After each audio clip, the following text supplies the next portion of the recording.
Hi, welcome to this short presentation. Today we're going to be talking about customer retention, why it matters, and why most businesses, many businesses, get it absolutely completely wrong.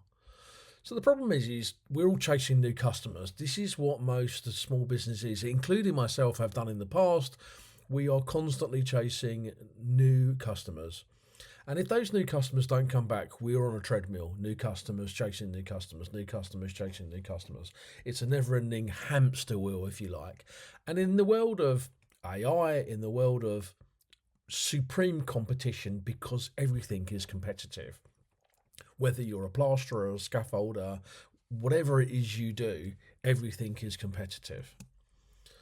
And there's a big misunderstanding which has gone on in recent years ever since the advent of Google and online activity. Growth does not come from more marketing. Some growth comes from more marketing, but the real growth comes from keeping customers, getting existing customers coming back for more. And the reality is, your best customers know you, like you, trust you, and love you, and they are far easier to sell to. We just need to make sure we have a process for doing that. And we don't do it because we think there's a bit of uncertainty there. We think that the reward, the payoff is going to be some weeks or some months down the road. And there is also this perceived risk of marketing to existing customers in that we'll come across all douchebaggy and they'll decide that they won't want to do business with us anymore purely because we've made contact with them. That is not the reality. And then we've got this internal anxiety and uncertainty because we don't know what to send them. We don't know what to put in an email. So what happens is we say nothing. We don't write to them. We don't message them. We have nothing to do with them at all. And this whole distant reward thing about working with existing customers because it feels slow. It feels like it's not going to pay off this week or this month. And so our brains switch off and we decide not to do it. We delay it. And from our point of view, you fear that you're going to wind them up, you're going to annoy them, you're going to rattle people, you're going to make contact with them, they don't want to hear from you. And so what ends up happening is all these things combine. So we stay silent, we do nothing, we don't say anything to anybody, we just keep quiet and disappear into our own little shells. The truth here is that your customers want to hear from you. They expect to be followed up. And the bottom line here is if you're not following up with your customers, then somebody else is, because it's a competitive world out there. And with the technology, it's easier than it ever has been in order to follow up.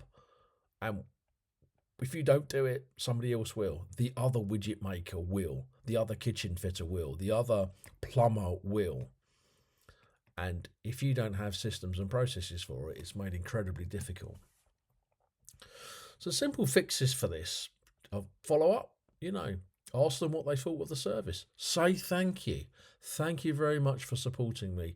Really appreciate it as a small business, as a small artisan firm, as a local supplier of widgets. We thank you. Thank you for supporting us. My children and my wife appreciate your support. Ask for feedback, ask for a review, ask for some comments, ask for a referral. Make it bloody easy for them to buy again. Have a link on your website, give them a coupon, give them a voucher, let them know what other services you offer.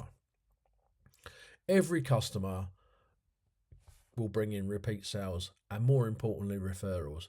If you've gone the extra mile, I absolutely assure you, your existing customers will talk about you and will refer to you, because the extra mile is a really lonely place. There's so few firms that actually bother to go the extra mile nowadays that you can be standout. You can be the standout firm, the go-to guy or girl in your local area. So new customers cost money. You need to build a relationship with them. You need to be working with them. They need to trust you. You've got to do a load of work. Your existing customers, they just make money.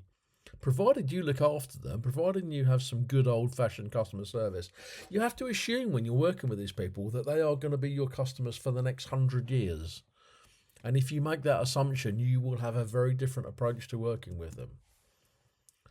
So You need to put a system in place. You need to get more repeat customers and referrals. And if you're absolutely stuck with any of this, you don't need any more motivation. You just need a bit less friction in the system, and we can help you do that. This is one of the things I do with all of my clients, is get them working better with their existing customers, because it's a quick win, it's a quick fix.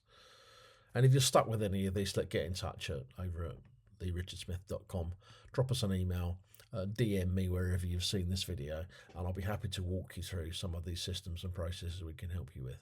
Hope that's helped.